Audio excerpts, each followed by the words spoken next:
Ayan guys, tapos na tayo nagpakain ng ating mga ka-warriors. Itatawag natin to kasi guys, natatalian nila. Tapos yung pitchil ko, nakalimutan ko siyang ilabas. Ayan guys, yung ating nakapag-block kanina. Sana tuloy-tuloy yung pag-block mo, aking alagang ka-warriors. Ayan, ibabalik natin yung kondisyon na tulad ni mama mo, nanay mo. Ayan. Ayan guys, binigyan ko sila ng motivate, silang dalawa, para mga ilang araw niyan, iwalay ko yung, aalisin ko yung babae. Ayan. Tapos gagawa pa ako dito guys ng iba. Ayan yung ating mga sobrang pagkain, tanggalin natin, bigay natin sa mga manok.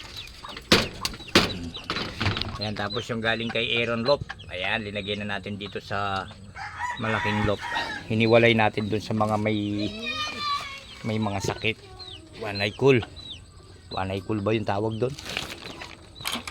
Ayan. Ayun naman yung ating lininis na ano guys, ayan. Malinis na yung kanilang flooring. Ayan, yan mga pagaling na yan guys, linagay lang natin dito para maluwang-luwang sila. Iniwalay ko yung isang nagkaroon ng isang ano, ito, pero nagamot na natin. Ito siya guys. Ayan, medyo umiiyak pa to. Ay, galing pala to kay ano, kay Arenello.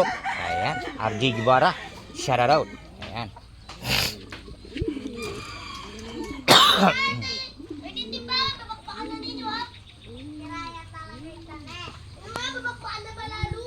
Ito naman yung ating mga naglilimlim.